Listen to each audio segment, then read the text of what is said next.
What is up, folks? It is I, Will, with Exposing the IWC, and we're talking about Smackdown, everything that went down yesterday. We're also going to be talking about Mariah May heading to WWE, and whatever else you guys want to talk about. We are free to discuss all wrestling, all promotions, depending on if I saw it. If I don't watch CMLL, so I can't talk about that. But anything beyond that, we should be able to talk about. Do me a favor, hit like, subscribe if you're not subscribed, and let's get started talking about Mariah May. So 7 out of 10 for SmackDown. Already 6 p.m. Damn, David. Sorry, but you live in Europe. Brianna, what's up? Let's talk about Mariah. Here it is. This is what I want to click on. So Mariah May, according to PW Insider and certain dirt sheets, may be on her way to WWE. Now, Mariah May has been off TV for a minute since the final ending. Folks have speculated that because her contract is coming up here this year, it's going to be ending here. She signed a 2-year contract, which was unusual. People have been speculating that she'll be heading to WWE sometime this year. Well, according to reports, it looks like that is probably the result, but we're not sure 100% because technically she's still under contract. But AW has removed her picture from the roster page, so it looks like it's heading that direction. Now, I said back in March that it made sense if she's going to move from AW, it made sense to do it now because she just had that great storyline with Toni Storm, clear ending, perfect time to branch away and leave the company if you're going to do it. Perfect storyline time. No point coming back and doing any weird storyline here or there. I thought it made perfect sense if you're going to move to not come back and let the last thing be the story ending, the Hollywood ending that she did with Toni Storm. Looks like that's what she's doing. Now, this is not a surprise to many if she takes this jump because of her history, because of her freaking social media pages. It's clear that the WWE is her goal all along. That's what she loves. That's what she wanted to do. She's a Triple H fan. You can find tweets and tweets of her commenting about WWE and what's happening. She's a huge fan, and at 26 years old, looks like her dreams are coming true. Now, of course, this is the IWC. We have people who are happy for Mariah May. I'm happy for you. I don't watch WWE, but I can't watch you because I don't watch that program. But I'm happy for you, Mariah May. And there's others who are saying, I'm a WWE fan, haven't watched her, but she looks like a good talent, so I'm happy to see her. And of course, you have the trolls and the disingenuous folks online saying things like, well, before they said things like, oh, she's Tiffany Stratton, like Timu Tiffany Stratton, right? You got the other side of saying, oh, she wasn't that good anyway, and Willow's better than her, so at least we got Willow, so Mariah May can leave, she wasn't that great anyway. Toni Storm made her, yada, yada, yada. Really unfortunate. I think Mariah May is a good talent. I think she has very good presence, star power, good promos, and she's solid in the ring. And with her look and her talent, she will fit in with WWE very well and have a very good run. It's funny, IWC, like the reaction to Mariah May over the years, just speaks to how little they know about wrestling, how basic they are. Like, they're comparing Tiffany Stratton to Mariah May. Why? Because they're both Caucasian and blonde. The characters are nothing alike, in my opinion. Completely different vibe and talents all around, but they compare each other to call her, oh, she's Tiffany Stratton, Tiffany Stratton because she's blonde and Caucasian. It's crazy.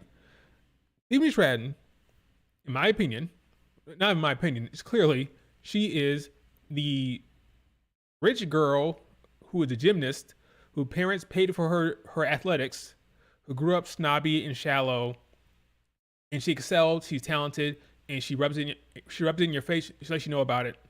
And that's kind of her vibe, okay? It's Tiffy time, right? Whereas Mariah May, the glamour, if you told me that she came from nothing, like she was poor and worked her way up through manipulation and cutting corners and, just like being dirty and grimy and climbing the ladder and getting where she at through scheming and plotting, I would go with that. I like that makes sense. Like for me, the characters are completely different. Like it's not the same. Oh, but they're blind and Caucasian. They both like Barbie dolls, so I guess they're similar. No, it's not. It's not the same characters. Nothing. They're not similar. No, it's the same thing with Bianca and Sasha Banks because they're both black women. Oh, Bianca Belair is Sasha Banks 2.0. Even though the characters are nothing alike, it's lazy, it's pathetic, and it's quite silly. No, Mariah May and Tiffany Stratton are not the same, in my opinion. Completely different characters, completely different talents. So I don't understand that comparison. Tiffany Stratton is not diva. Like you could say Mariah May is more diva era in her presentation. Tiffany is very much the NXT 2.0 athletic era of WWE, where you bring in the big athletes. Not the same. But that's just me. So what are your thoughts on Mariah May? Are you excited? Now some people think that she'll be heading to NXT. Now there's some people who should be ignored online. Same people who said she wasn't going to WWE are now saying, oh, she's going to NXT. Like, dude, you're wrong before, so just shut up. You don't know what's going on, all right? What are these crowns? There are crowns in the chat, and I don't know what it is. What's up, Maya? What's up, Keenan? What are these crowns? What do they represent? Community leaderboard. Oh, okay. Interesting. I'll look into that later. This is my first time seeing these crowns in the chat. I don't know what this is. But anyway, what are your thoughts on Mariah May? Are you excited? Are you a stan? Do you hate WWE? Do you hate AW? Are you a tribalist? Let me know. Could you see Mariah May leaderboard? Yeah. Could you see Mariah May confronting JC Jane? I could. People forget Mariah May is just 26 years old. She's 26. She's young. She has time. She can head to NXT for 6 months, 4 months, and come up. That's no problem. She's only 26 years old. Young talent who's about to step into her dream of WWE. I can see her beating Jacy Jayne, even though you would think she'll come in as a heel. She just has more heel vibes, more heel energy, but I'm sure she'll be fine as a face. She's versatile. She can work anything. You know, she's good.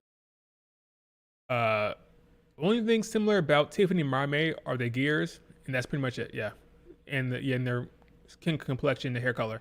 It's basically it. Good afternoon. Let's see. Mariah May will be in NXT for a few months. Then Triple H will call her up. Yeah, no problem with that. Mariah May is in a good spot. Now I will say this, and I can say this with confidence. WWE's brought in over the last year Julia, Stephanie Vaquer, Mariah May, Jordan Grace. They have, without question, and I can say this with confidence within my chest because I actually follow this, they have the best roster of women in the world, one of the greatest rosters of all time. If you consider everybody under contract with the WWE, this is the best collection of female talent I've ever seen, maybe. Definitely the best right now in the world, without question. I mean, you're talking about even like, this is run off a few names. I'm not going to run them off. If you rank the top 30, Bianca, Charlotte, Bayley, Becky, right? That ilk, that era, right? Rhea, Lyra, Io, Stephanie, Jordan. I'm leaving out names right now. Like, it's insane. Naomi, Jade, Chelsea Green. I mean, the collection of talent they have right now, not to mention NXT, Soul, Kalani, Jada Parker, Tatum Paxley, Jacy Jayne.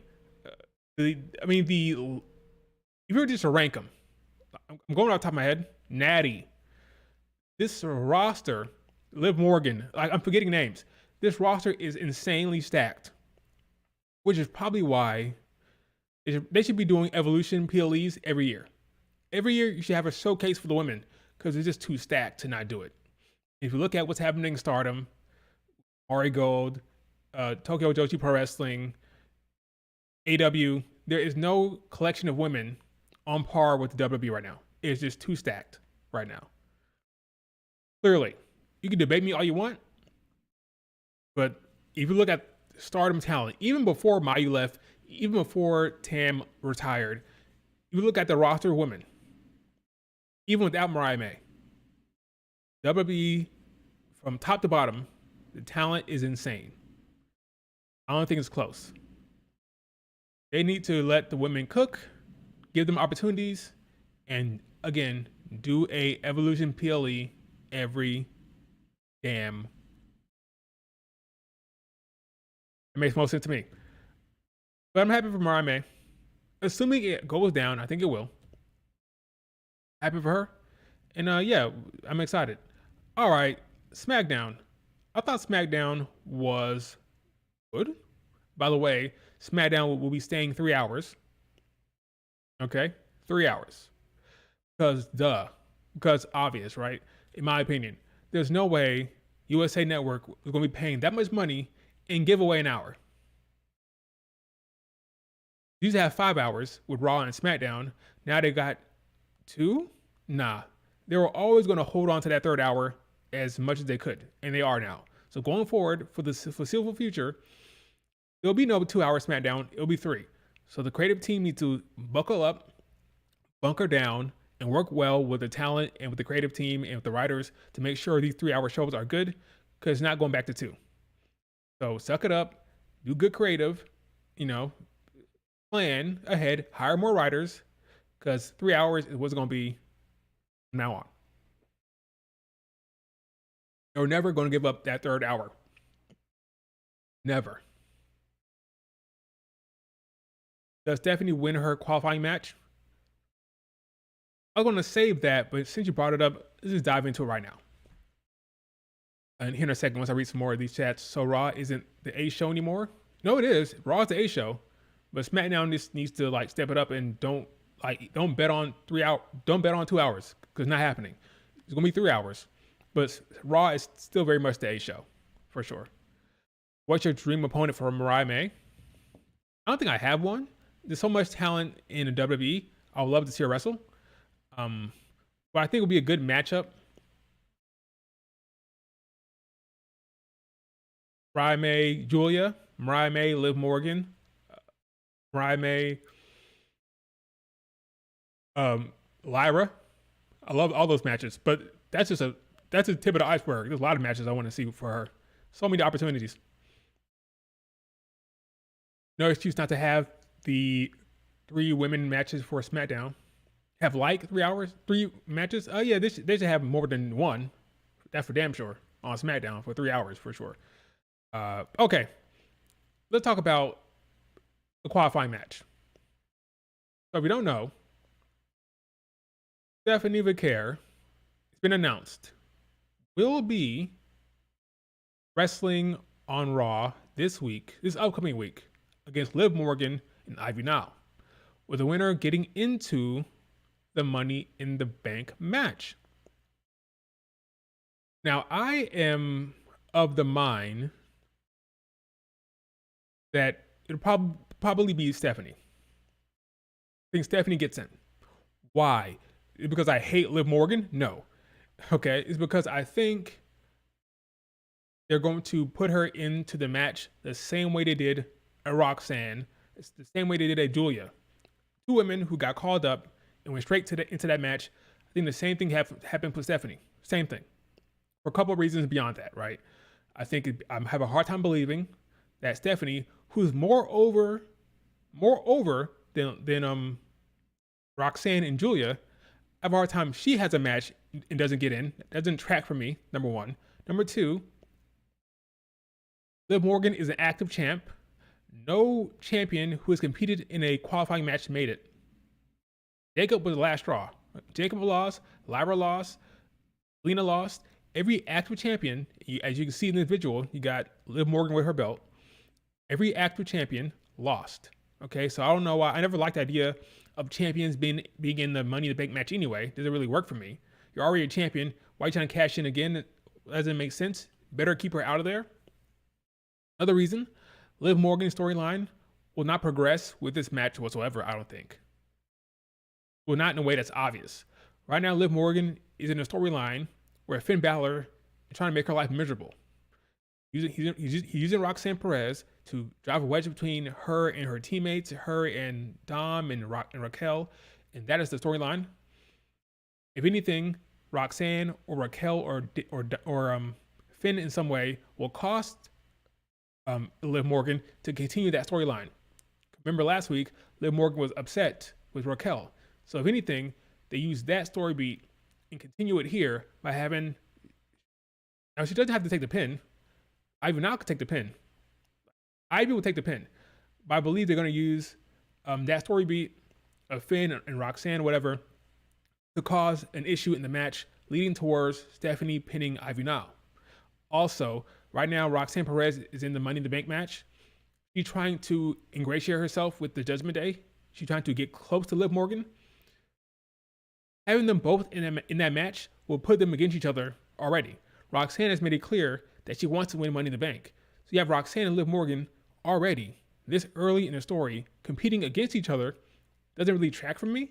Doesn't really make sense. You would think you would save the Liv Morgan Roxanne Perez confrontation in the ring for later on. I think we're going to get Finn Roxanne against Liv and Dom later on. So to have Liv Morgan and Roxanne in a match fighting already seems kind of weird for me. So I think they're going to wait for that. Also, again, Stephanie, some people think Stephanie can't wrestle on the show because she has a match already. That's true. She's wrestling at Worlds Collide. But I think she could double dip easily. The arena, the two locations are like 5 minutes away from each other in the same city. She wrestled twice in NXT, defending her both belts when she was North American and NXT champion. She can handle it. It's a quick drive over to the next location. Not a problem. The first match is a tag match with Lola Vice. Lola Vice can do a lot of the heavy lifting in the match. It's not a problem. She could do both very easily, in my opinion. Taking all that into consideration, and again, I don't understand why you would have Stephanie Vaquer debut now to lose. Why not just wait until after Worlds Collide? Why would you fast track a qualification match for Stephanie if she's going to lose it? Only reason you would fast track her being in this qualification match is if she gets in. If not, why not just have her Worlds Collide match and then come in next week after that on Raw? Why have her lose and then go to Worlds Collide? It doesn't make any sense. Like, why bring her in for a loss? You could have put anybody here. Could have put Maxine in this match, right? I believe makes most sense to me in my head that Stephanie gets in. What say you? Am I wrong? Because the Liv stands were mad at me. Like, I like Liv Morgan. I'm a fan. I just think she's not going to win it. I think the storyline makes more sense for her to lose because you had that friction within Judgment Day. You push the newbie, Stephanie, the same way you're pushing Julia and Roxanne. And by the way, Stephanie is more over than both of them, you know? So what say you? Am I wrong? Some Liv fans will crash out if Liv loses. She'll be fine again because, again, I keep telling folks about the storyline. Not about who's champion and not about who's winning or losing relatively. Sometimes it matters, but right now it doesn't. Right now our storyline is with Finn and Roxanne and Dom in the friction within Judgment Day. It's not about qualifications and getting into the singles title chase. No, it's about the storyline. Getting into Money in the Bank does not elevate the story whatsoever, which is why I should probably lose. Raquel getting involved and costing her the match, or Roxanne getting involved and trying to help her and it backfires, that elevates the storyline. Let's see. Steph's winning. Agreed. Mariah versus Asuka. That'd be a good match. Stephanie found on the main roster. You love to see it. I really do. Stephanie can pull double duty. I agree. Tag title is the only title that breaks the rule for me. Don't give a fuck about those titles. That's true. But I just think Stephanie, I don't see why you fast track her to the qualification match for her to lose. I don't understand that. Let's see. The episode starts earlier in the day. She has plenty of time to take a 5-minute drive over. Very close. Yeah, very, very close, Maya. I agree.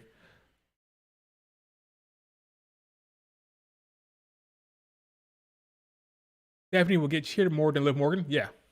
Liv Morgan is over. He's popular. But the new fresh thing, the new fresh popular thing, by the way, because Stephanie Vaquer is over. Even on the main roster, she's already over. The crowd be behind her. It'd be kind of weird to have her lose that match. I think she'll pin Ivy now. Liv Morgan will blame Raquel or Roxanne, and then we move. That way you don't have Roxanne and Liv Morgan against each other already in a qualification match or the Money in the Bank match. It'd be kind of weird. Because right now Roxanne is trying to get close to Liv Morgan. She's trying to ingratiate herself with Judgment Day. So why would you have that confrontation, that fight already? I think we wait for that. That's just me. But yeah, that makes sense. Some people are mad at me, but I'm just being honest about my opinion. I mean, if it doesn't happen, it doesn't happen. Triple H can be kind of weird. I grant you that he could be weird, but I just think it'll be Stephanie doing double duty. That's how much they love that woman. All right, let's talk about SmackDown. Bianca Belair was in her hometown of Knoxville in a good old time, reminiscing about her days in the university. The crowd was hot for her. They were loving her. It was nice to see. Very wholesome stuff. Roxanne. Bianca Belair was there with her family was there. She was walking around. She was happy, all smiles. She still had that splint on her hand. I'm not convinced she still needs that.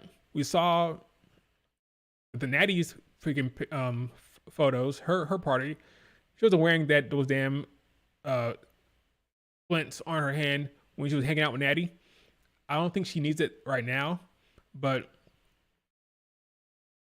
if she had to wrestle, she probably could. But taking it safe, they don't need her right now, so might as well let it heal up. Fine. I would assume within the next couple weeks she'll be fine. But again, she wasn't wearing anything on her fingers on the damn yacht when they're having fun on the yacht. She's there having a good old time. The Knoxville crowd loved her. It's good to see, right? EST chants. She was having a blast, getting emotional, talking about being home, her safe place and all that stuff. Been a tough year for her with the injuries, with Rhea Ripley and her nonsense, losing at Mania, all that stuff. But she's happy to be in Knoxville. They sung Rocky Top, almost like it was college game day, the way it sounded over there, playing Rocky Top. Very catchy. One of the best fight songs there is, honestly. Rocky Top, Michigan fight song, Notre Dame, those are the most popular ones. Everybody knows it, of course, they're in Tennessee. And then Naomi came down to give her some hell. So Naomi is here to say her piece. She's been trying to get in contact with Bianca Belair. Bianca Belair ain't trying to have it, ain't trying to hear it either, or have it. He says she wants to apologize, she wants to make it right, but Bianca Belair ain't trying to hear that. Naomi went by her house, or her parents' house, to have a chat, and she wasn't home. So she made her way in. How? I doubt they left the door open. So she broke in. She admitted to a crime on international TV. She admitted to a crime. Went through her photos and saw Bianca Belair smiling in her younger photos. And she thought that was going to work. Thought that was going to be less creepy to mention that. Bianca Belair was like, okay, let me make this clear. Stay away from my family. Stop breaking into my house. And yeah, we're done. We're through. Leave me alone. That's when Naomi flipped. She completely flipped, and she started crying on command. It was very talented. She's very good that she can do that. She can cry on command. I can't do that like that. Very easily, she can cry. The waterworks came down. And then she flipped to almost like this evil look. She went from crying to evil very, very quickly. Very, very hard to do that. Naomi has some talent there. Basically said, I'm gonna make you look like your mom, because Bianca Belair's mom was in a wheelchair. We don't know why. I hope all is well. We have no idea why. She's like, I'm gonna put you in a wheelchair too, basically. Like y'all both gonna be having matching wheelchairs. Naomi is doing great. Naomi, I think she'll win Money in the Bank. Makes the most sense. Her character work is hot right now. I think it lines up with her character. You walk around with a caution briefcase, yellow and black caution briefcase. It makes all the sense in the world. It should happen. I won't take any other response or any other answer. I think Naomi should win Money in the Bank.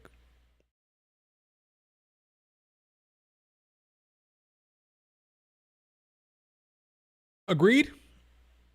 Am I wrong? Make a case. Who should win Money in the Bank? If you say you're Rhea Ripley, I have to block you. I'm kidding.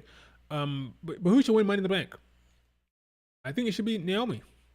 In kayfabe, how she gonna lose? How Rhea Ripley gonna lose? Nobody's booked strong on her level to stop her. Well, in a multi-women match, you have shenanigans, things happen. You can have somebody push her ladder that she's on. There's different ways to get Rhea Ripley out of the way. A lot of ways. There's 6 women in the ring, a lot of moving parts. Stuff can be done to stop Rhea Ripley. But I agree, there'll probably be a big spot in the match that gets her out of the way somehow, right before the end. I think it'll be her and Naomi in the end. Something happens. Naomi gets the damn briefcase. I think it makes the most sense. Naomi without question. Naomi all above. Roxanne, Steph, Naomi are my picks. So yeah, 3 people grabbing the briefcase. Naomi, Rhea, and Roxanne or Lexi. Well, who's number 1? Roxanne or Julia, or possibly Stephanie Vaquer, because it's time to make new stars. You can make a new star without them cashing in, considering what happened last year with Tiffany. Remember? Tiffany got called up. She was supposed to have a Mania match. It didn't happen. She won Money in the Bank, and she cashed in. Are they going to follow the same formula? A call up, wins Money in the Bank, and cashes in? What they did last year. Change it up. Give it to a veteran who has put in good character work. I say you deviate from last year and do something different. I think it makes sense for Naomi, this character, to have the Money in the Bank. Remember, people forget, when Tiffany cashed in on Nia Jax, there was a title match happening. The match was between Nia Jax and Naomi. Tiffany screwed over Naomi with her cash in. Tiffany has it coming. We'll talk about Tiffany here in a second, by the way, because I have some thoughts on her. Hope Naomi wins. Triple H really likes the new girls, so it wouldn't surprise me if one of them won. I'd be surprised. Julia's path is already set. Roxanne Perez is in a storyline with Finn and Liv. Stephanie is the wild card, but I think Stephanie has options that don't involve Money in the Bank. Money in the Bank really lends itself to a heel. I think Stephanie is coming in as a face. She's so popular. I'm sure Stephanie will be a face. It all comes down to Naomi for me. I think it's clear. It makes the most sense. Agreed, Moonlight Energy. It makes the most sense. Perfect fit. It's too perfect not to do it. We had to have a conversation about Zelina Vega. We'll do that in a second. Don't you worry. So after a little bit of a face-to-face with Naomi, as you can see here, Jade came out. Jade had a little face-off herself with Bianca Belair. I can find it. Wait 1 second. Now this little dispute here, where does it end up being? When did this come to the forefront? When are we going to get this match? I don't know. Right now, Bianca Belair and Naomi seem to be the feud right now. I think Naomi is branching away from Jade Cargill now, considering Naomi's Twitter activity recently. She's now harassing Bianca Belair. So that tells me that Naomi is probably going to be going more towards Bianca now. We will see. Right now, Bianca still has that hand injury, or that finger injury, so we'll see how long it takes. But yeah, this match Jade Cargill does not trust Bianca Belair for whatever reason. I think because less trust, more like disappointment. I think in her mind, Bianca Belair moved away from Naomi, or moved away from her very quickly to Naomi. I think she thinks that Bianca is not trustworthy because, like, okay, we're tag team champions. You just moved me aside so quickly. You just replaced me with Naomi so fast. I don't think she believes Bianca Belair has something to do with that at this point. That'd be silly. At this point, clear, at least at face value, that Bianca Belair was not involved with her injury or her attack that Naomi executed. So at this point, Jade Cargill is upset with Bianca Belair that she moved on so quickly with Naomi, that she didn't come check on her. I don't know. I don't know what her problem is, honestly. They need to have a talk. They have not had an actual talk yet on screen. Once that happens, we'll get some answers from Jade Cargill to know how she feels about Bianca Belair. She doesn't hate her, clearly. She doesn't hate her, but for whatever reason, she doesn't want to communicate with Bianca right now. But yeah, that's the current sitch. They got a huge pop. Sure did. So did Bianca as well. Or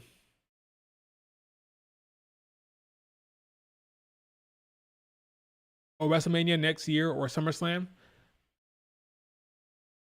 Bianca Belair's match at Evolution could be Naomi, or it could be the triple threat. It could be Naomi, Bianca, Jade at Evolution. We'll see. I don't know, but Bianca Belair will definitely wrestle at Evolution. Maybe Naomi match. It may be the Naomi match, but we'll see. I don't know. This match I thought was kind of clunky. This not a fatal 4-way. This triple threat match I thought was clunky.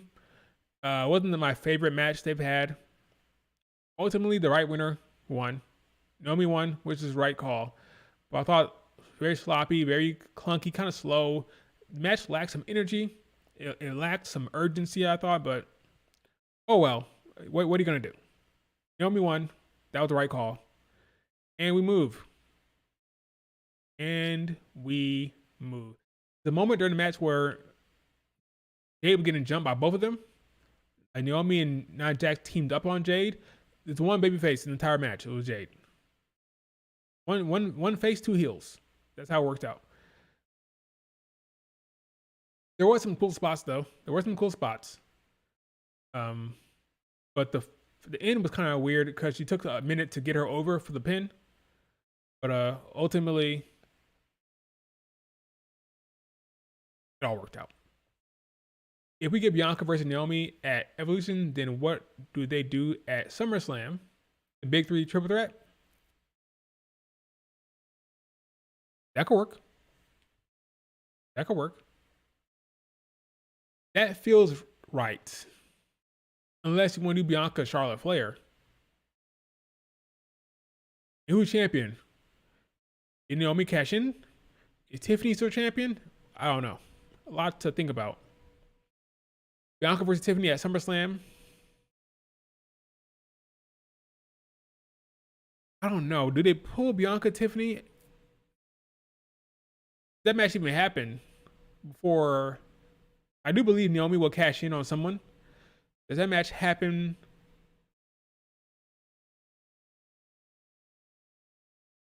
before the cash-in attempt? I don't know. So many things could happen. I don't know. But we'll still have. Let's just take it step by step. Let's start with Night of Champions. I think people keep forgetting that thing is happening. Night of Champions happens in June before Money in the Bank. Let's start there. Let's just work with what we got coming up here first, and then talk about SummerSlam, because so much can happen before then. So much stuff can happen. But yeah, Night of Champions is in June. That will be a show for champions. Who will Tiffany face? Who will Io Sky face? That's what we need to be talking about, really. Night of Champions. But anyway, Naomi won. Good for her. Let us jump all the way to the main event. That was the opening of the show. Now let's jump to the main event.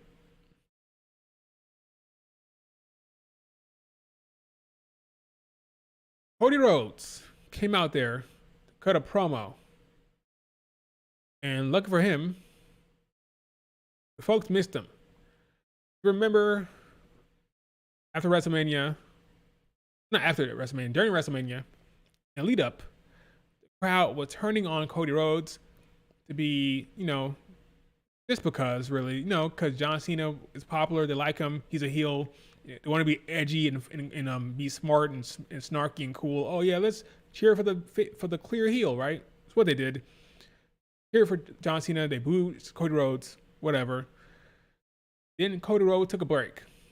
It was a smart break, I thought, so they could miss him, bring him back as a fresh face again.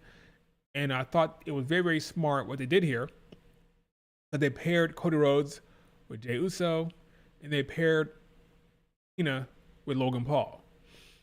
If you want to get the dynamics here back on track, put somebody like Logan Paul, who gets booed all the time, with Cena. You put someone like Jey Uso, who's very over, with Cody Rhodes. It makes so much sense to do that.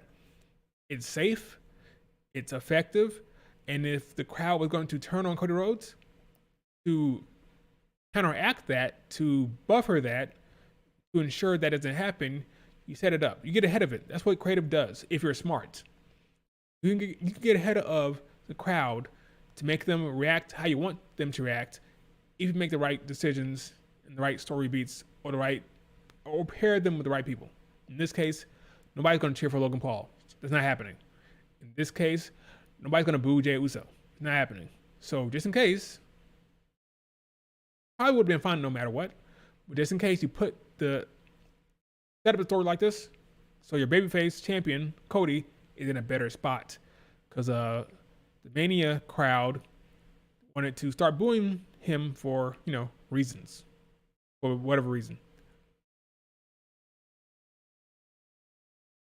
That's how it was. We don't know, we can't explain it. It just happened. So Jey Uso comes down once he's introduced by Cody Rhodes, and he's eating with the crowd, eating with the kids. Everybody's loving the eats. He's having a good old time eating, right? And then John Cena comes out there to basically shit on them, which he does. Calls them both wannabe John Cenas. Calls out the heat magnet, Logan Paul. Now, I thought Logan Paul did a good job. People want to hit on Logan Paul all day long. That's fine.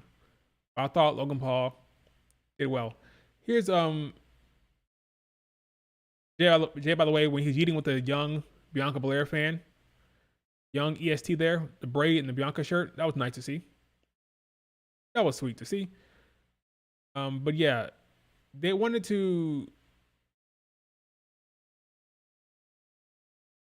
shit on Logan Paul. They want to say he's not good, he's boring. I think Logan Paul did a good job last night. Put your personal bias aside, your personal hate for him aside. I did a good job. Clear. His words were accurate. He didn't stumble on any words. I thought he sounded good on the mic. I did a good job. But apparently it's taboo to admit that, apparently. But he did good, I thought.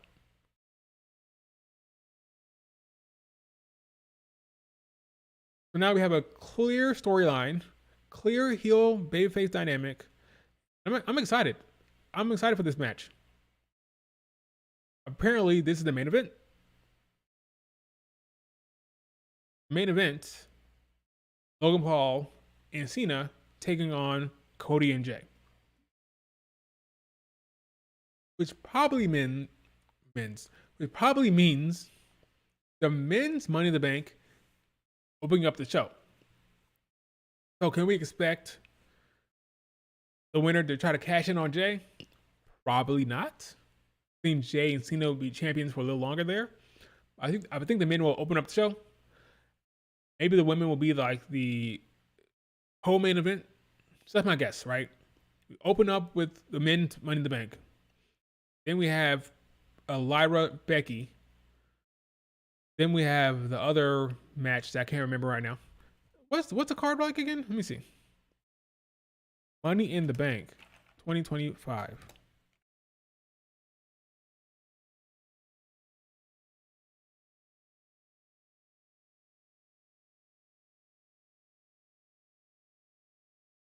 Okay, we open up with the men's Money in the Bank.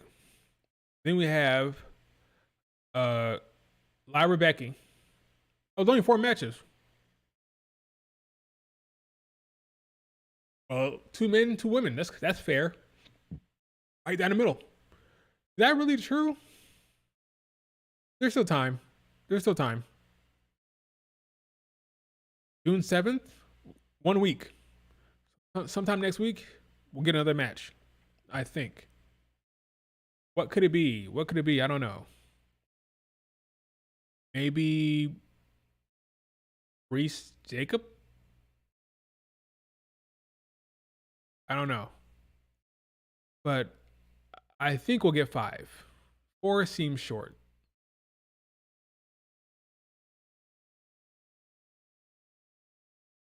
You know? The crowd was cold. You're right. Sandman, the crowd was cold for the show. I don't know why. They were hot for Bianca. They were hot for the main event segment. But in between, they're very quiet. It's not on the talent or the creative team. I thought the show was deserving of a good reaction. But for whatever reason, they were quiet. I don't know why. But anyway, a good close. I'm excited for the match. Right now, based on the current show, they'll probably add another match, but based on this alone, open up with the men's Money in the Bank, then Becky Lyra, then the women's Money in the Bank, and then the main event, Cena, Logan Paul versus Cody Rhodes and Jey Uso. But yeah, I thought they did a good job. Good close. I like Cody Rhodes' line about Peacemaker. We're going to go shine as Peacemaker. Funny stuff. Good stuff. Effective segment. Got jumped at the end. Not jumped, but they tried to attack them and backfired. And Cody Rhodes and Jey Uso stands tall. Wonder who's going to win that main event.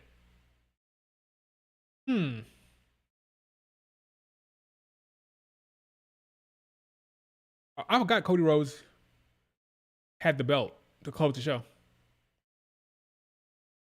I wonder who's going to win the Money in the Bank. Not Money in the Bank, but that too. But I wonder who's going to win the main event of Money in the Bank. There's no real stakes here. No actual stakes. Again, I'm hoping for some actual story beats. But beyond that, the winner would probably be Cody, because Cody's coming off the Mania loss. They need Cody to win here. That's my guess. Cody wins. Adrenaline in my soul. Something, Cody Rhodes. Yeah, I think Cody Rhodes wins.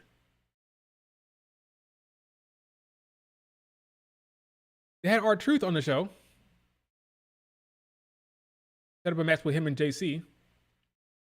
The funny stuff. Called him, Solo's kid? Solo's child? That was kind of funny. Jacob I2 was kind of not trying to hear it. He kind of like over Solo Sikoa, honestly. But he's hanging around for now. See how long that lasts, considering what happened at the end of the show. R-Truth is funny. He's rapping on the show. He's getting in matches. He's getting squashed. He's losing, but he's entertaining. It's okay. It's not the worst thing in the world, all right? I'm fine with R-Truth.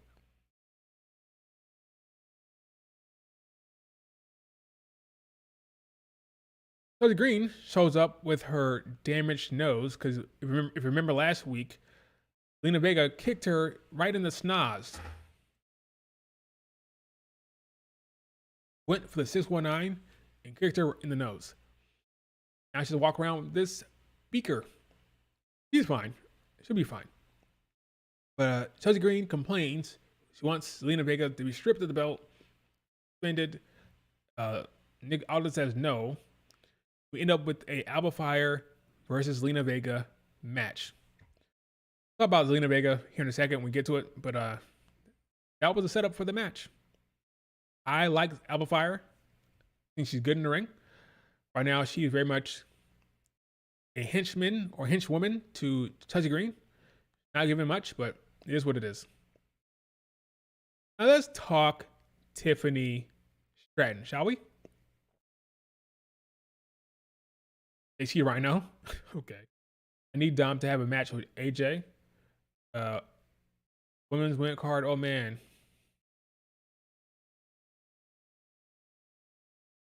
But Tiffany, have to talk with Saxton here. It is very much a heel promo. Is what it is. Tiffany gives a heel promo.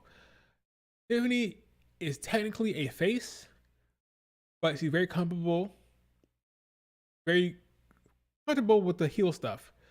So her delivery, her cadence, everything sounds like a heel. That's what it is. It's a heel. It's what she's good at. It's fine because she's over. The crowd is happy with it, but her default is heel. That's what was happening here. It was heel. She's then approached by another heel, even though she's a face, giving a heel promo, talking about how, nobody gonna be able to cash in on me. I'm above it all, sounding like a heel. What happens? Naomi pops up, delivers a heel promo on the babyface who sounds like a heel. Yeah, I don't know how long this face run will go for Tiffany. Right now, she's popular. Fans love her. I love her. I like her a lot, right? These days, fans don't really care about heel versus face and how you sound. If you're popular, you're popular. Look at Rhea Ripley. She sounded like a complete brat. She sounded like a complete brat during the Mania build. Still cheered her. They don't care. Right now, Tiffany is popular. They don't care how she sounds. She can sound like a heel all day long, but she's popular. Okay, so she's going to be fine. Clearly wearing some heels. She's not that tall, by the way. She's wearing some, at least 4 or 5 inches or something. I don't know. But she's not that tall. But Naomi tells her straight up, I'm going to cash in on your ass, basically. That's what she says. And then what happens? You have Alexa Bliss pop up. Here it is. Alexa Bliss pops up and gives her 2 cents and says, you shouldn't worry about Naomi. You should worry about me. I like that they're reminding the fans about who's in the match, but this was the extent of Tiffany Stratton on the show. This was it, which is customary for the babyface champions. Look at Io Sky last week. Raw. Well, not last week. Technically still this week. Had a quick little backstage segment with Kyrie and Liv and Raquel, and that was it. Same here. Quick little talk with Saxton, and then she's confronted by Naomi and Alexa Bliss, and that's it for the show. That's it for 3 hours. That's just how they book it. That is just how they book it, folks. I feel like Tiffany and Jay both struggle to be babyfaces. Agreed. And both the cases, it's working fine for them. They're not suffering because of it, but creatively, I can look at it and say it's wrong. But at the end of the day, it doesn't matter. The crowd is responding to it. They're popular. It's fine. Ultimately, bottom line is fine, right? Yeah. And if I said Naomi doesn't win Money in the Bank, Alexa should win.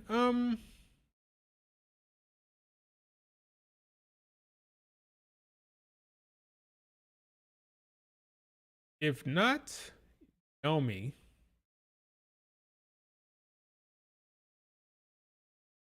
I wouldn't hate Alexa Bliss. I feel like Naomi is so clear cut the winner. Like everything else is like number 2. Like everything else can be 2. I feel like 1 is just so clear cut. But we'll see. See what they have in store. They are really, really promoting Worlds Collide on this show. It's gonna be a fun show. I'm looking forward to it. They were promoting it the entire show with Ethan Page, with Devon Evans, Kid, Ray Phoenix. They were freaking advertising it all show. So wanting people to know about it, wanting people to know about the show. Tickets are selling pretty well. Free on YouTube to watch. Not even Peacock on YouTube. So I don't know why. Why can't it be on Peacock? I don't know. But it's on YouTube. I mean, they own, probably because the deal isn't finalized.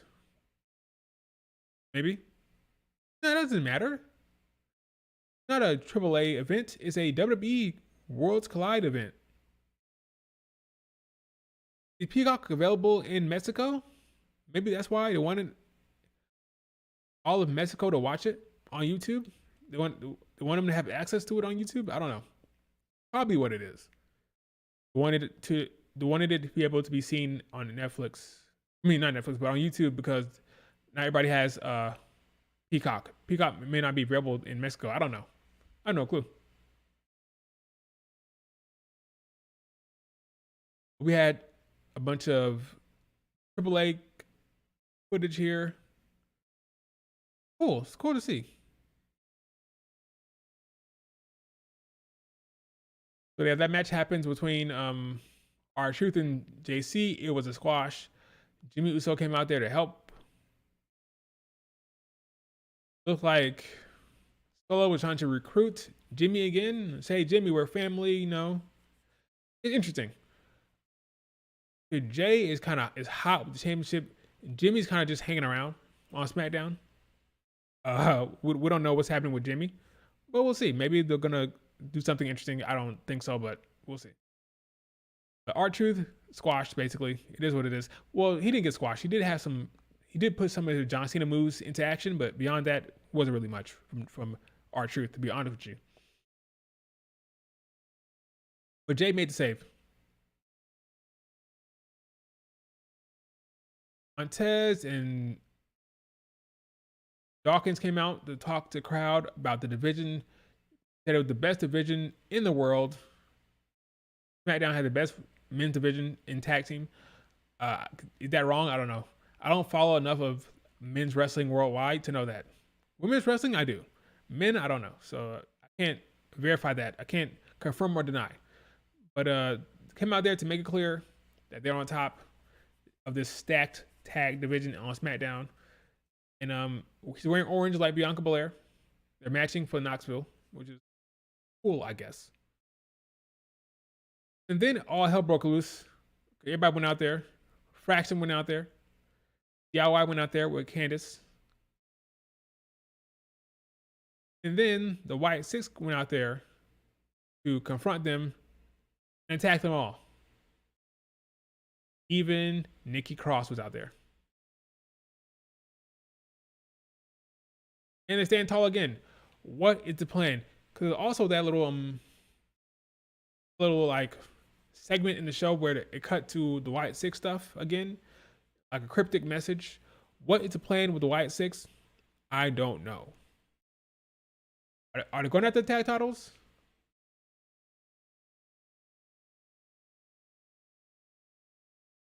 Your guess is as good as mine. Yeah, that's weird. Ciampa was highlight of the segment. He was good. I like Ciampa. It went down, especially when the White Six appeared. Yeah, sure did. Please talk about Zelina Vega.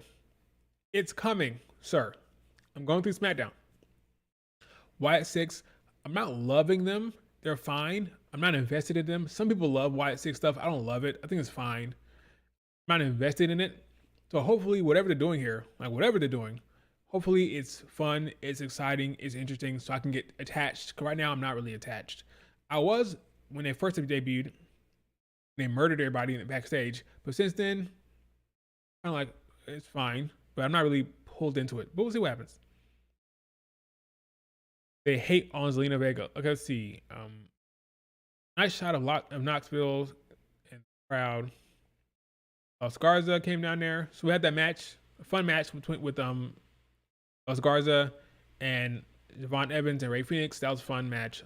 They showcased a lot of Javon Evans. He's very, very exciting for the main roster. I hope Triple H can resist the edge to call him up. He keeps going up there and having those type of performances. It won't be long before they want to call him up. I hope Triple H can resist the urge. Let him go down there in NXT. Let him cook a little longer, and then you can call him up. But I don't think Javon Evans needs to be on the main roster just yet. Not yet, but it's coming. It's coming. He's very talented, of course. Good showing from him on SmackDown.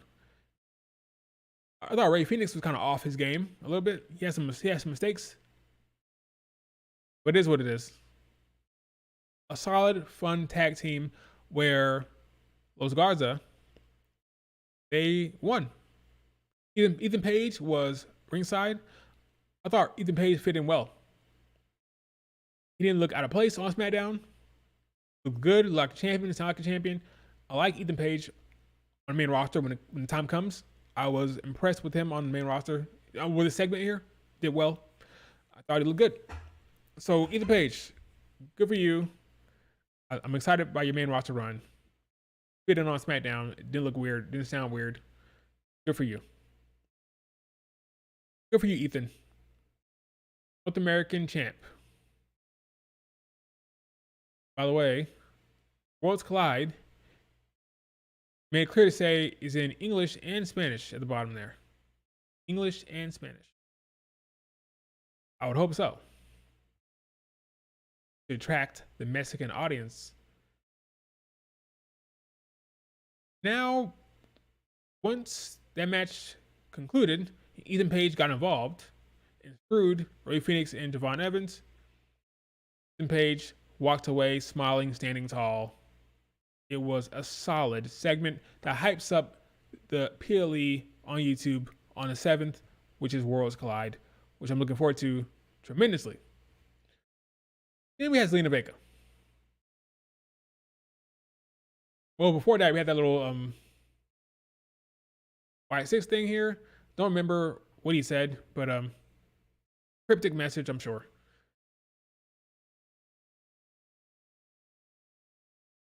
Come back from commercial break. Champion, so Zelina Vega, is chilling on the 3rd row.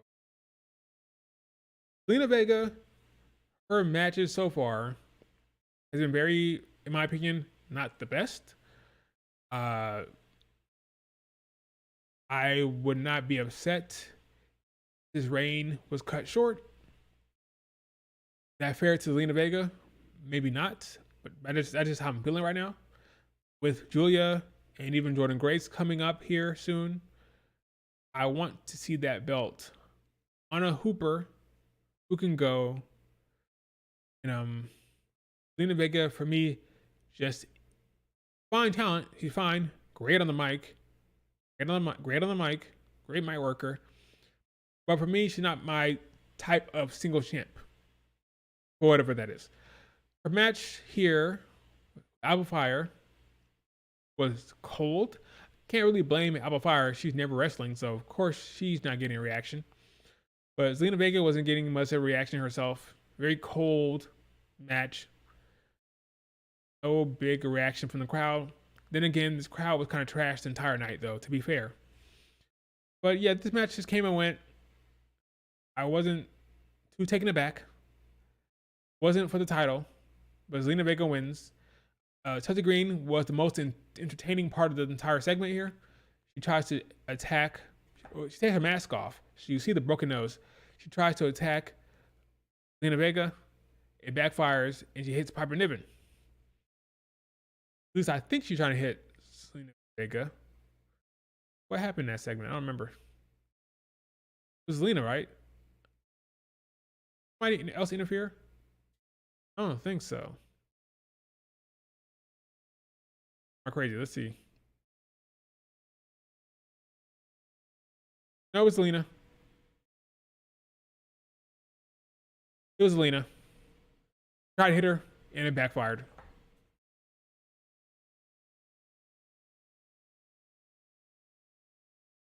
Ended up hitting her pal, Piper Niven. Zelina Vega hits Code Red and wins. So she's still champion. She's still champion, but for how long? Because the next segment, Zelina Vega got a surprise. Got a good old surprise from a woman rocking blue hair.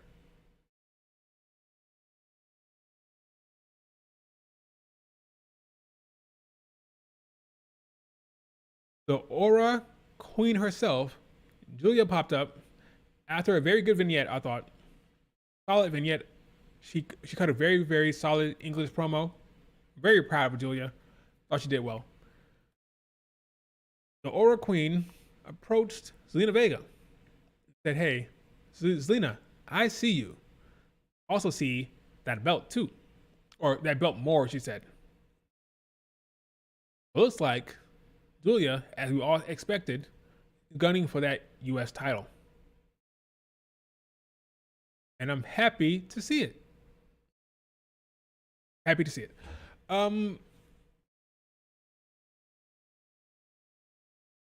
Triple H retweeted the tweet that the WWE put out about this segment here. I said it before, I'm gonna say it again. Triple H is invested in Julia. He's gonna do everything in his power to make sure that she gets over, make sure she's in a good position. He made it an investment in her. He handpicked her. And now he's gonna see it through. He's gonna see it through to make her a success. So Julia fans should be excited. There should be no complaining or no bitching. I think Triple H all aboard the Julia Beautiful Madness train. I think she will be champion here within the next couple months. At the latest Evolution, she will be dethroning Zelina Vega. Question is when and how early. But that will be her belt. Now this kind of telegraphs what I already knew. I already knew that Julia was not going to win Money in the Bank. I'm not bothered by this. I saw some people say, oh, they spoiled that Julia won't win Money in the Bank. That was obvious. I'm sorry. If you thought Julia was going to win Money in the Bank, I don't know what to tell you. She won't win. Neither will Roxanne. Okay. Rhea has a better chance than both of them. In my opinion, number one is Naomi, but it was never going to be Julia. Her gunning for Zelina Vega makes sense. Her beating up on Zelina Vega makes sense. Her delivering the glorious driver to Zelina Vega makes sense. This match makes sense. It's gonna happen. Yeah. I don't want to hear no bitching from the Joshi fans. Okay. Let's run. What's up, Eggplant? Let's run Julia versus Jordynne Grace SummerSlam, please. I don't hate that. Will they be able to keep? I guess they could. They could keep Jordynne Grace away from Julia via Charlotte Flair. You could do a Charlotte Flair Jordynne Grace feud, a Jordynne Grace Alexa Bliss, whatever. You could do Jordynne Grace Naomi because they're history. There's a lot you could do with Jordynne Grace before you put the trigger on Jordynne versus Julia. So yeah, that could work well. But yes, the Beautiful Madness will be U.S. champ here in the near future. Let's see, Triple H has been wanting her for 5 years. Yes, he has a plan. He's going to put it through. He's not backtracking anytime soon. Julia is his girl, and he will make it happen. He will make it happen for her. Want Julia versus Io at SummerSlam? She'll be U.S. champ by then, buddy. I'll see that one happening. But yeah, Zelina Vega, her reign coming to an end here within the next 2 months, I think. In the next 2 months, it's over. I think. There's a weekend shows coming up. Not coming up, but next week, right? Next Saturday, Worlds Collide, countdown to Money in the Bank, Money in the Bank, and the post show. This is next week, guys. This is next week. So 2 shows with bangers lined up. Very, very eventful Saturday next week. I'm looking forward to it. It'll be great. It'll be great. Oh, one more thing I want to say about the women's division. As you can see, the women's division is very much stacked right now, right? It's stacked. A lot of talent is in here on the main roster, which means what? Someone who's very talented is going to take an L. Someone like Julia will probably be taking an L throughout the year, okay? There's way too much talent right now. They're all very, very good, all very talented. Gonna be wins and losses. People will be taking losses, okay? someone very, very talented will be taking L's. Nature of having a very strong roster. Please, I implore you, don't bitch and complain when your fave takes an L. Because again, the roster now is just so stacked. Your fave is probably going to take a loss. I don't want to hear any bitching and complaining. Look no further than Liv Morgan fans yesterday were complaining to me because I said, well, I think Stephanie will probably win this one. Oh, so Liv Morgan is going to lose 2 straight losses? Lose 2 straight losses.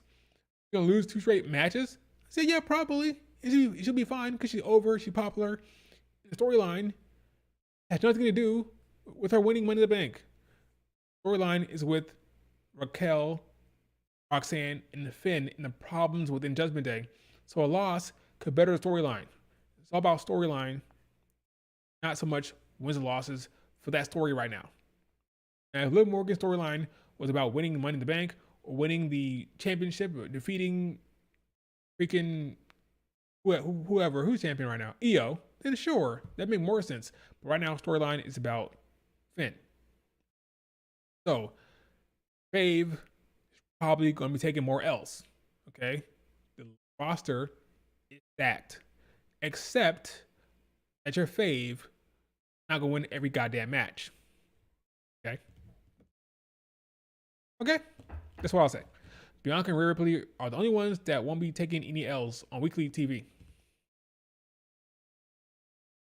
Depends on the person they face, but yes, Bianca Belair will take an L to an EO level, right?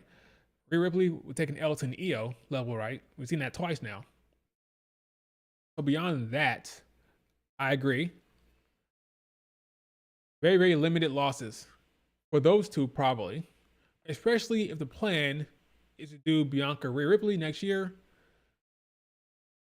Rhea Ripley doesn't lose clean. That's not going to happen. But yeah, those are like the two main, like the top of the top, right? The top of the, like Io, Rhea Ripley, Bianca Belair. In terms of win losses, they're at the top. Then you have everyone else basically. So yes, expect losses for your faves. So I'm trying to say. That's all I'm trying to say. This totally went down over the last like hour.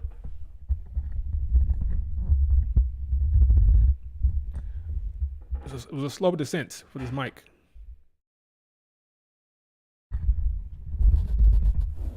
It's gonna happen again, no, for sure. Anyway,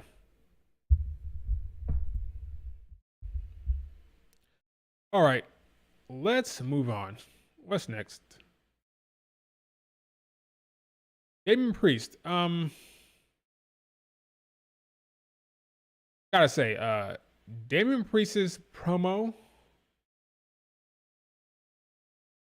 The words were fine. The delivery was fine. But unfortunately, because the crowd was so dead, it came off kind of cringe, but not because of him, because of the crowd no selling it. Like at one point, you put the mic to the crowd to chant Jacob Fatu name. They said nothing. It was crickets. Like, ooh, that's kind of cringe. He did fine. Promo was fine. Delivery is fine. But the crowd was just dead for whatever reason. Made it for it to be kind of awkward. Kind of awkward for Damien Priest, to be honest with you. But he's calling out Jacob Fatu. He gave Drew McIntyre his props. Gave Drew his props. But now he's moving on to championships. He wants to challenge the top dog, the most badass dog. In his mind, that is Jacob. That's a plan. We're probably going to get Jacob against Priest. Had a little face off there. A little face off here. A little face off. No problem with that. Are you excited for the Jacob Fatu, Damien Priest feud? I wonder. What if they have Zelina beat Julia? That ain't happening. Don't worry. Did I not show you the Triple H retweet? I actually didn't show you that. Not in the stream. I retweeted it on Twitter, but Not happening. Julia's not losing to Lena Vega. No worries there. Okay. Priest really bores me. That's unfortunate for Priest. Match will be hard hitting, but let's just get that bit. Don't drag it out. Yeah, I don't need to see a long feud. Yeah, I'm not. I don't need a long Jacob Damon Priest feud, but I mean, it is what it is. I mean, am I excited for it? Not really. Will it be a good match? Yes. Will it be hard hitting? Will it be exciting? I think so. Yeah, Priest is not the most charismatic guy. All right, you had this qualifying match between Andrade, Mello, and Jacob. I thought it was a very good match. Crowd did not give this match what it deserved. Thought they killed it in the ring. It was fun. It was exciting. Crowd was quiet for whatever reason. I don't know what's going on in Knoxville, but I thought the match was very good. High flying, very exciting. I thought in my head, okay, if Jacob wins, then I think Liv Morgan could win.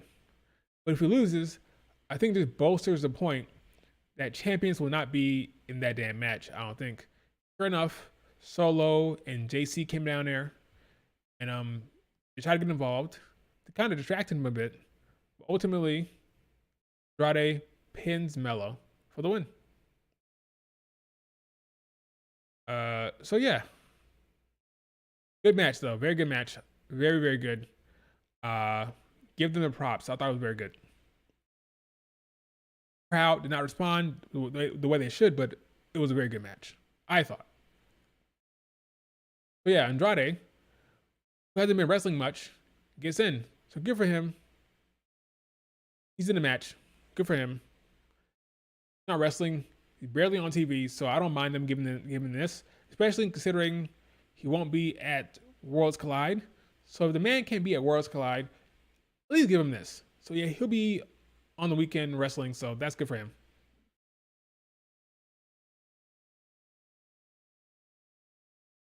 All the Andrade stands can be happy about that. He's on the show. He'll be wrestling that big weekend coming up here. Andrade and Melo need to fight forever. I don't disagree. I feel like Carmelo should have won. Carmelo had a storyline. I don't love it, but he has a story with The Miz. Andrade has nothing. He has nothing. I don't mind it. I don't mind it. But I hear you. I would have popped for Carmelo Hayes winning, but I get it. Give Andrade a bone. I don't hate it. But this is a story here, folks. JC and Jacob can't get along. Solo's trying to bring them together, but Solo is also pissing off Jacob. Where is it going to lead? We don't know. I do know that Jacob is a face, popular face. We'll see. We'll see what the actual plan is here. Did you see Zelina Vega tweet about giving her the mic?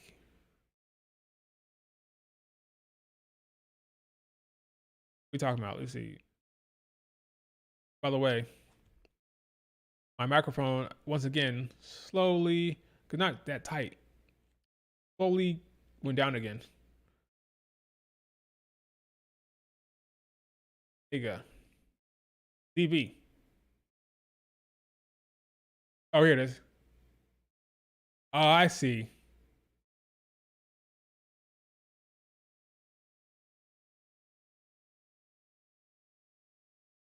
I get the point she's making.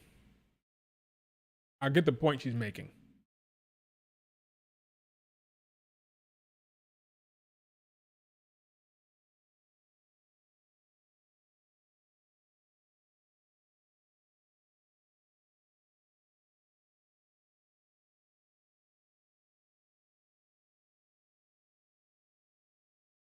I see. She's saying, give me the mic, 'cause that's where I can cook. I'm one of the best mic workers. I'm sure she feels that way. Okay, you don't love my in ring, sure, but what I'm great as, I'm great on the mic. I'm great on the mic. So give me my mic. Give me the mic. Let me cook on the mic. Let me work against my opponent. Let me cut a promo. Let me talk that shit, and then I can tell you why I'm great. Because I'm great on the mic. So let me do that. Don't just send me out there to wrestle. Let me talk my way into the match. Let me talk my way into the fans' heart and the fans' approval, and then I can get a reaction because I can talk. That's what she's saying. Give her a mic. Let her cut a promo. I agree with her. It's a 3-hour freaking show. For 3 hours, you can't find a time during the show where Zelina Vega can cut a promo when she's good at it. I mean, one thing she's not good at it, but she's a very good promo. Let her cook on the mic. I don't have a problem with that one bit, and I get it. She can wrestle. She can wrestle, but her mic skills is what makes her special and interesting and different because she can cut a hell of a promo. So I agree with her. Let her cook on the mic. Her reign will be short no matter what, but let her cook on the mic. Mariah May showing up at Evolution? I don't know. That depends. When does her contract end?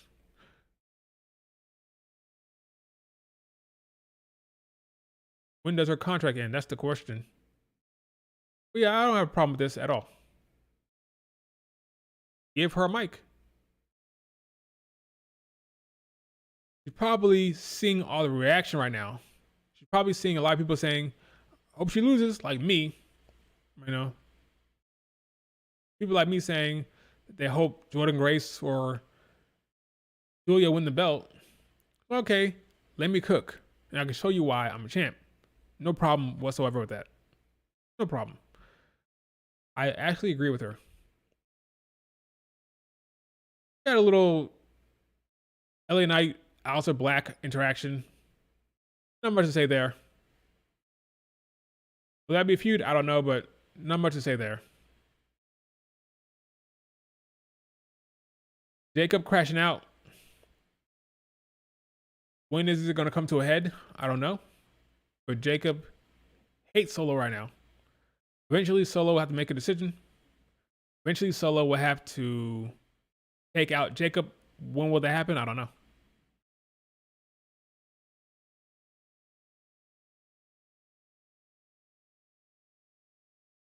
So look at this. So here's the men's. Here's the men's Money in the Bank. There's one more person getting in. Who? Probably CM Punk. Won't be AJ Styles, I don't think. I don't think it'll be Grande Americano. I don't think. Chad Gable was wrestling in a main event on the before. CM Punk is not on the show. If Seth is in the match, probably makes sense to get CM Punk in there. So I think CM Punk will be Money in the Bank. CM Punk and Seth will go toe to toe. The winner of this match could be Seth. It could be Seth. Won't be Andrade. LA Knight isn't ring true, especially since he had that face off with Aleister Black. Solo, no. Penta, no. Honestly, my guess, Seth again wins Money in the Bank. That's my initial guess, but we'll see. Is there a scenario where Punk wins Money in the Bank? Sure. But what? He catches in on Cena? Maybe. Did he take the noble approach and say, okay, Cena, I'm going to use this briefcase to call my shot for a SummerSlam? We get John Cena at SummerSlam? That could work. Seth or CM Punk? Nobody else. Sorry, LA Knight. Sorry. Seth or CM Punk? What if Solo wins? I don't think so.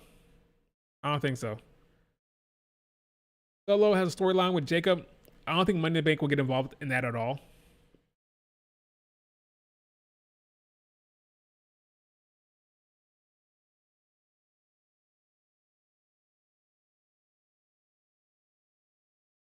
This is LA Knight's final time.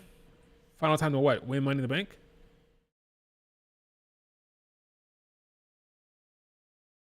You did say that the favorites can lose and Zelina Vega would need to win more to make her look like a legit champ. Sure, that's true. But the Triple H want to book Zelina Vega. One thing about Triple H, he likes believability. I think he struggles with Zelina Vega. He put the belt on her as a good gesture, I thought. Again, Zelina Vega won the championship at the same time. Aleister Black returned. Good gesture for the family. Those two together. Wouldn't be champion for a while. She championed. Now I think she's probably like a transitional champ. I'm sorry to say it, but I think Zelina Vega is transitional. But at least she got to be champion. At least she got to be champion. But yeah, I think Seth or CM Punk here. Then for the ladies, which is here, I think one more gets in. And that one more will be Stephanie. Look at this collection of women. Naomi, Julia, Roxanne, Alexa, Rhea, and then Stephanie Vaquer, potentially. I'm going to say Naomi, I think she'll win. Makes the most sense with the character, the heel work. The caution tape, have a caution Money in the Bank briefcase. It works well. It makes sense. Roxanne is in a program with Liv Morgan and Finn. Julia will be chasing Zelina Vega. Alexa Bliss is working with Charlotte Flair. And Rhea Ripley doesn't need it. Rhea Ripley is number one contender right now. She's essentially number one contender. She doesn't need a Money in the Bank briefcase. She has her eyes on Io Sky already. So why is she winning Money in the Bank? I think they just wanted her to be on the show. Popular, big name, put her on the show. But I think Naomi makes the most sense. I'm going Naomi. Don't do the same thing you did last year with Tiffany. Don't repeat it. Do something different. Naomi. Even if it is Liv, this is quite the lineup. It is. Yeah, even Liv Morgan is huge. I love Liv Morgan. I'm high on her. I like her a lot these days. That's a hell of a lineup with Liv Morgan as well. That's stacked. I think Stephanie gets in, but if it's Liv Morgan, that's one hell of a lineup as well. I would not mind that one bit. Who will be Stephanie's first feud? That is one hell of a question. Look at the Raw roster. If she's a face, her first true feud, I could see her wrestling Io at Night of Champions, but is that like a feud? It doesn't feel like a feud, but it could be, I guess. It could be anybody. Not Lyra. Here's a question. Assuming she's a face, what will be her first feud that has actual animosity, like actual hatred and hate? I could see Stephanie, Becky.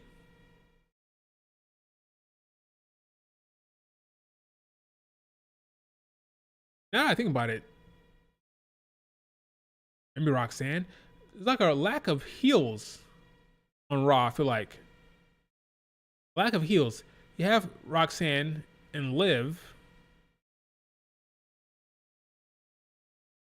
I think Becky wins the championship. I think Becky, Stephanie, Io. That sounds true to me. Makes sense. It tracks. Yeah, so I'll say Stephanie, Io or Stephanie, Becky. Maybe Ivan now. Yeah, she's a heel. She's a heel. That could work. For a first feud, that could work. Because again, Ivan now, American made. You have Stephanie comes up from coming out of the Worlds Collide show. Latina, luchadora. Maybe her first feud, mixing it up with American Made and Ivan Now. That could work. Or if they don't have like a major, big, huge plans, Ivan Now would make sense to me. Here's your main event. Again, it makes sense, so much sense to pair Logan Paul with John Cena and a pair Jey Uso with Cody Rhodes. Very, very smart. And then we had the main event. So that's it for SmackDown, folks. I already talked about the main event earlier. Unless I missed something. Any questions? I think I'll talk about everything. Again, remember, folks, to incorporate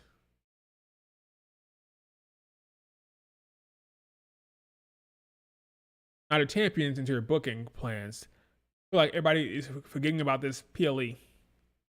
PLE happens before Evolution. Before Saturday Night Main Event. Okay. The PLE is going down in next month. So incorporate this into your fantasy booking. Want to be accurate. Got to include it into your fantasy booking.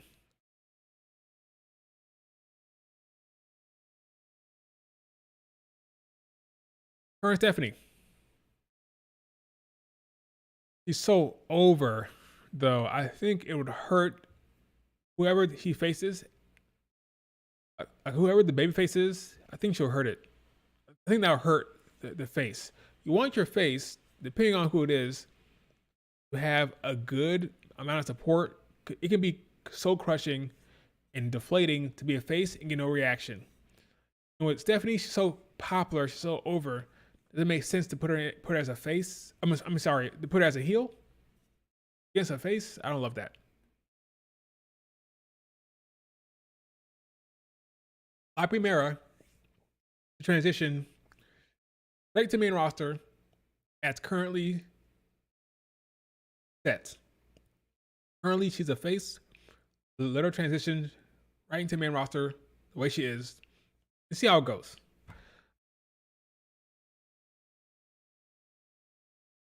Her Natty. Yes. So Natty's character she has right now, the low-key legend, I think will be a heel character. I think it's coming, according to Natty's teases. So once she turns on, why am I blanking on her name? When was it? Madison. What? Once she turns on,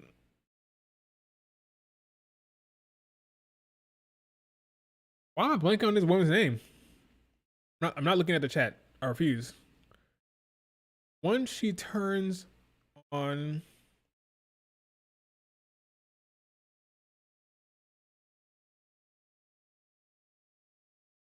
she hangs out with Otis and Tozawa. Why am I blanking on her name? She was in Alpha Academy. No, I refuse. I refuse to look at the chat. Why am I blanking on her name? That's annoying.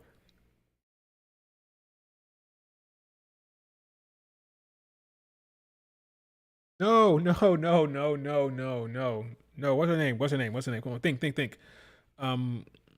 It's over to M, right? Maxine Dupree. Jesus Christ. I knew it was over to M. Oh my God. Thank the Lord. Maxine. Yes. I refused. Thank you. I see it now. It's Maxine. Maxine Dupree. Once she turns on her, she can become the low-key legend, and then she'll be a heel. I'm bad with names, for whatever reason. Yeah, but the Loki Legend is a heel gimmick I like. Okay. She turns heel and they push her, and she'd be a viable threat for the division as a new character. Okay. Loki Legend. What did she do?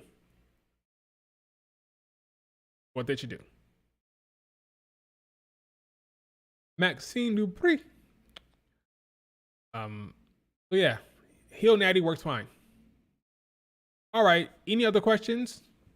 By the way, Tekla, he debuted a very bad segment, I thought, for AW. She is here to take on Jamie Hayter for a time. She will then lose the feud. I saw Jamie Hayter fans getting upset, saying, "Oh my God, why would you book her in this? She's gonna lose another feud." No, it's Tony Khan we're talking about here. Tekla will lose the Jamie Hayter feud. They end up in Ring of Honor or God knows what. Okay, Tekla will lose that feud for sure. So she attacks Jamie Hayter, like cut to black. Well, actually, that's not true. It cuts to black first. It shows her Titantron, cut back to the camera, and Jamie Hayter's on the ground. Lifts her up, hits her again. She goes to do the spider thing and cuts to a new program. I'm like, what's the editing was so weird. Like, that's how you debut her. I thought it was silly to do it that way. But anyway, Tekla will lose to Jamie Hayter 1000%. That was a silly debut. Trinity is tweeting up a storm this morning. It's hilarious. Bianca Belair needs to clean her room.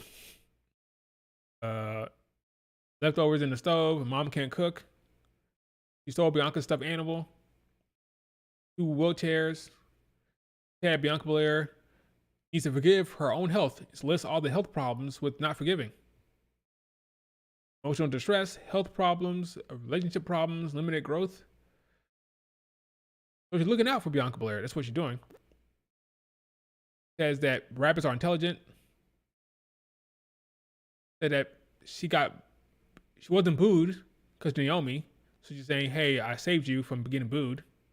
It's almost like breaking kayfabe there a little bit. It's almost like kayfabe breaking right there. Says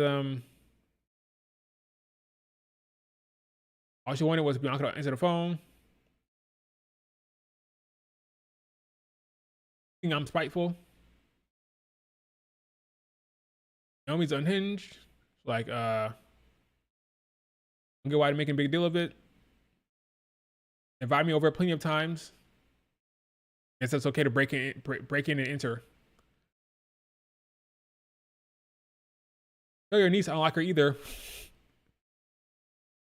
That's funny. So her niece don't like Trinity. Trinity says I don't care, basically. Talks about Montez's birthday. Let's see. Can I swing by? Still going. I mean, we understand you, but we understand you were looking for a B in her parents' house, but what will they be getting? What will they get from Jade's? Allegedly, I just want to ramsack the joint. What's wrong with her?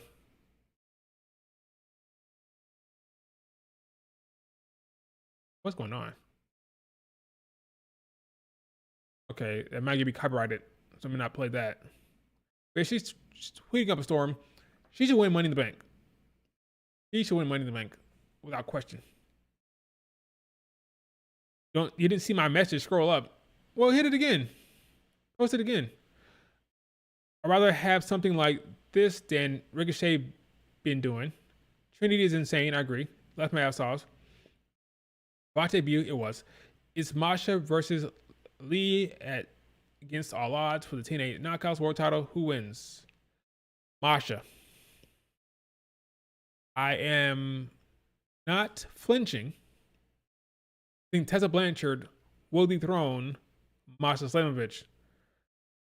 I'm not flinching on that. At Slammiversary, it'll be Tessa against Masha again. This time, Tessa beats Masha Slamovich at Slammiversary, I think.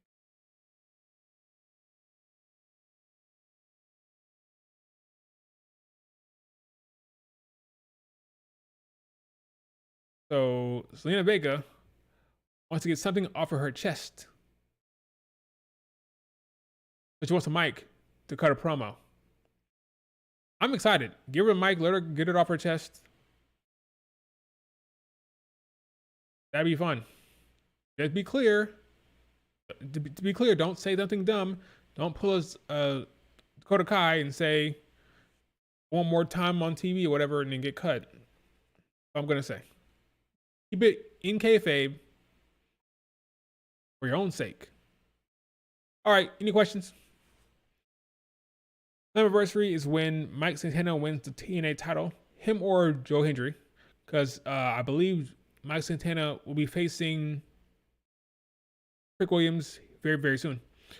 A lot of Bianca fans say Bianca was better booked under Vince. What do you think? I think she was more protected and won more often and was in the more of the forefront under Vince McMahon. Is that better or worse? Well, that depends on what you went from creative. But she was very much, she was more protected under Vince. Is that better or worse? I don't know. Should your fave be taking losses? I would say sure. So, I mean, I don't know. Vince was definitely more of a Bianca fan than she was a Rhea Ripley fan versus Triple H. That's what it is, right? The way Triple H sees Rhea Ripley, how Vince saw Bianca Belair. That's the main difference. But Triple H loves Bianca Belair. That's obvious. I'm not going to say anything other than. Honest thoughts on SmackDown staying 3 hours SmackDown. I'm fine with it. It makes sense from USA Network. They'd be dumb to try to give up an hour. They'd be dumb to do that. So it makes sense financially, it makes sense business wise. Do I hate it? No. I don't hate it like other people. They just need to invest more creative juice to the show. More writers, better storytelling. They can do it. No, there's no excuse. There's no excuse. Get my question again. My bad. Let's see. Is EO going to defend on a PLE? He hasn't had a singles PLE since Crown Jewel 2023 and Bailey at WrestleMania 40. Yes. She will. Called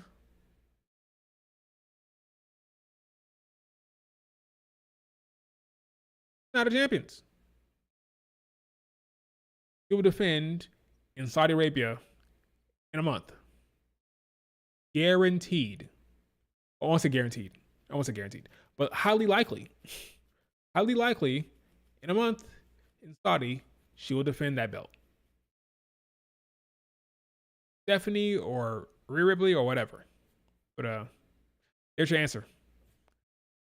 Night of Champions. Masha confirmed on Twitter that she's defending the JCW World Title against Jakara Jackson. Does Masha retain? I don't know. Probably, but I don't know. People try to say Triple H doesn't value Bianca Belair because he doesn't book her to win the NXT title and chose Shayna over her. It means it's kind of ridiculous. Bianca is promoted on every poster and well shown. Yeah, I'm not worried about that. Bianca Belair is valued by Triple H. There's somebody above her. That's Rhea. So, something missing, not clicking with the Zelina Vega ring work. Yeah, her ring work has been kind of weird. She broke Chelsea Green's nose, broke her nose. It's not clicking. It's not the most explosive stuff. It's not exciting. It's just fine. She's short and not imposing, so it just makes for a bad mix. But again, she's good on the mic. So let her talk. That's her superpower. That's her skill. Mic work. So let her do that. Don't just let her wrestle. Because wrestling alone is not going to cut it. Wrestling alone is not going to cut it for Zelina Vega.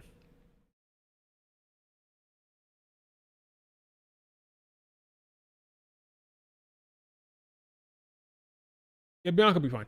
Could you see the TNA knockouts bring... Try that again. Could you see TNA knockouts being involved in the women's is what we're trying to say, in the women's battle royal at Women's Evolution? Yes.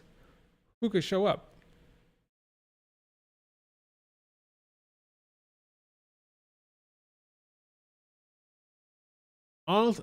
Honestly, only Masha. Unless there's like a battle royal. You can see Spitfire there. You can see... Hell, you can see Nia Hartwell. If there's like a battle royal, I see some TNA talent popping up there. But beyond that, only really Masha. I was gonna say Tessa Blanchard, but I don't think so. They're not ready for that. They're not ready for Tessa. Not yet, at least. Remember when fans wanted Mercedes versus Athena at All In, and now they act like they didn't want Mercedes, but they always wanted Mercedes and Toni Storm? Yeah, they did want that. They did. I wanted that, but it is what it is. I don't hate Toni. I get it. Toni Storm, Mercedes, big names, big match. I get it. Sucks for Athena, but I get it. If EO defends at Night of Champions against who, don't say Rhea Ripley. Either Stephanie or Rhea Ripley.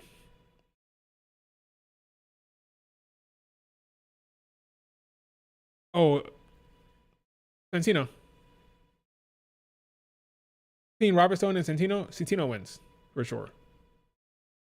I think, unless Santino wants to move away from it. Imagine if Tessa comes out, that'd be crazy. That would be crazy.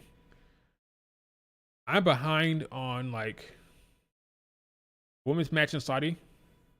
Yeah, it's gonna happen. Then come back home. Would I be shocked if she came back to WWE? No, I would not be shocked. Especially considering her Ring of Honor run behind the paywall, not really getting exposure. But this is cool. I gotta catch up with the Joshi scene. I haven't watched Stardom recent shows. I gotta get caught up. But here's a cool little picture here of Miko Ano, Mayu, and Utami, the top of Marigold. Cover of a magazine for Nanae Takahashi's retirement. That's cool. I'm surprised that Miko Ano is so damn popular. No offense. But I'm shocked he's so popular right now. He has like the longest lines at the merch sales, apparently. At the contract signings, my God. At the autograph signings, she had the longest lines, Miko Ano. So good for her. Good for Miku. Okay, I'm gonna wrap it up here in a few more minutes. I'm hungry. Miku also had a radio show. Oh, she does. So I know that. So that's good information, Eggplant. That is good information. That explains some of that popularity. I did not know she had a radio show. So she's like a celeb beyond the ring. She's like a personality beyond the ring. So yeah, that makes sense. Why she's so damn popular. I didn't know that. They should have her face Utami for the red belt here soon. I think that makes the most sense, I would say. But that's just me. That is just me. Any last questions about anything? You think Saya could come to WWE one day? Could? Yes. Is likely? No. I'd say like 5% chance. Very, very slim. Very, very slim. You see EO and Kyrie's social media promo. They hinted at tag title match, which could prolong EO's reign before Rhea Ripley wins. I didn't see that.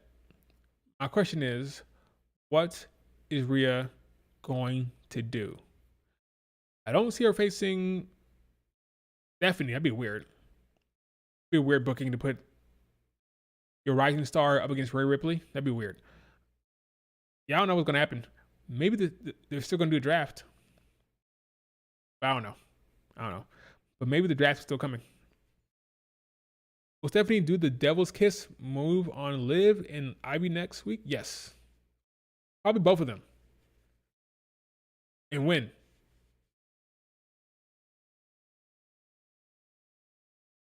It's more likely the girls under Saya move. I agree. Yeah, Azumi and Starlight Kid, they move eventually. Saya, I think, is probably a lifer. He gives me Mayu Iwatani vibes in that respect. I think she stays in Japan. She's popular right now, very popular. She's all over the place. I think she stays. So hype for the 5-star in July. Is that when it starts? Cannon. Said it before. Said it again. Cannon for me is a front runner for the 5-star GP. The front runner. I would honestly be surprised. Anyone else? I'm not surprised. He's just my front runner.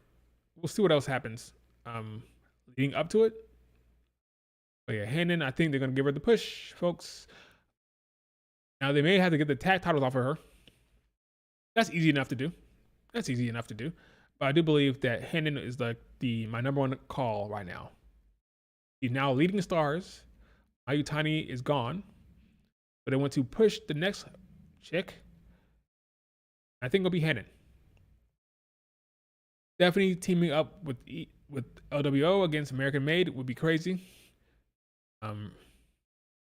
Realistically, why does Rhea need to win the title back? What is her ring gonna look like? Who's gonna beat her? Nobody. I'm joking. Nobody is built strong enough to beat her. It's not smart. Rhea barely wrestles. Well, the thing is, there's a show in Australia, in Perth, Crown Jewel. She'll be champion for that show. Can't convince me otherwise. Barring injury, she'll be champion. So at some point between now and that show, gotta win the belt. So yeah, maybe SummerSlam. What is going to happen? Starts July 27th. Good to know. Yeah, according to reports, they're going to break Bianca's record and have a 2-year reign. Had she not got injured, you're going to have a 2-year reign going all the way up, all the way to Mania again. A 2-year reign for Rhea Ripley. Had her not be for the injury. Craziness.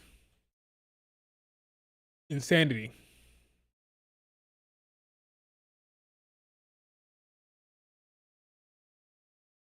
Oh, Sarii faced Aya Sakura, huh? Bang! Right in the schnoz. I think I'll watch that match when I get a chance. Kicked her right in the bread basket. Bang! Sarii is getting too comfortable with stardom. Look, too chummy with stardom for my liking, okay? Sarii, I love you. Don't get pulled in to the stardom vortex. Stay away. I'm joking. But Sarii is snuggling up to Bushiroad. I think Sarii wants that IWGP belt. Fortunately, I'm not convinced she's going to get it anytime soon. Because Sarii just started her reign. But Sarii is snuggling up to Bushiroad. Don't love it. I prefer her to stay away and just come on back to WWE next year. But I doubt that happens. I don't know. We'll see. We'll see.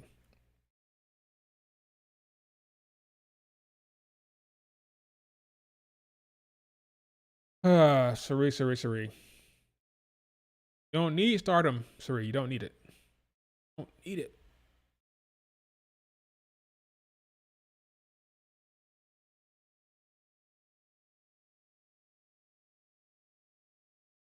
Wouldn't it be interesting twist if after Masha loses her title, she dethrones JC Jane for an NXT title? I wonder who will be the first NXT talent to drop the belt to a TNA talent. I don't know. Is Masha the one? There are talent currently on the NXT roster that they like a lot. I don't know. You feel like Mariah May is beating Soul? That's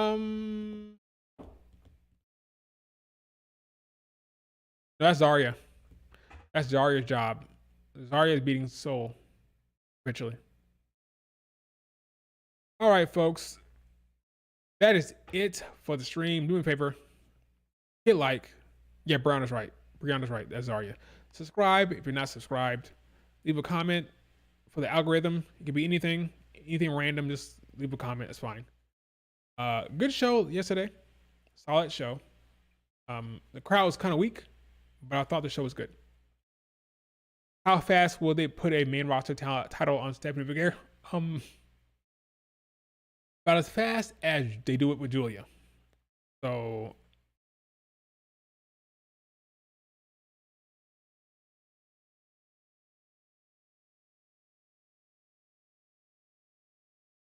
yeah, it could be fast.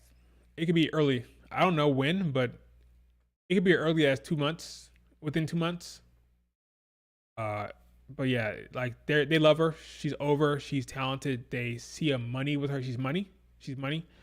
I can see her dethroning Becky. Let's say Becky wins the mid-card belt off of Lyra. I can see her beating Becky. I can see a Stephanie Lyra feud coming up.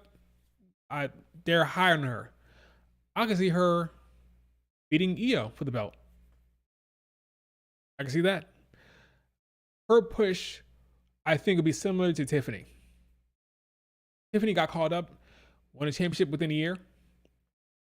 I think the same could happen for Stephanie. I'm talking about the world title. She can win the world title within a year. She's that popular. She's that good. She's amazing in the ring. She's a star. Not me one bit. Not one bit. Stephanie is going to get every opportunity to succeed. Every opportunity to succeed. She's amazing. And the women's division is the best it's ever been, I think. And it's the best women's division in the world, without question. Sorry, Stardom. Sorry, you name it, AEW. Top to bottom, if you include the main roster and NXT, WWE women's division is the strongest in the world. I can say that with confidence because I watch all of the Joshi talent, which is why I'm so happy I got into the Joshi scene. I can talk knowledgeably about the status of the rosters. Even if Tam and Mayu were still there, even if they had Tam and Mayu, I still say from top to bottom, WWE roster for the women is stronger than Stardom. Without them, you can forget about it. All right, folks, that's it for the stream. Hit like, subscribe if you're not subscribed. Leave a comment. I'll see you over on Twitter. Talk to you guys later. Peace.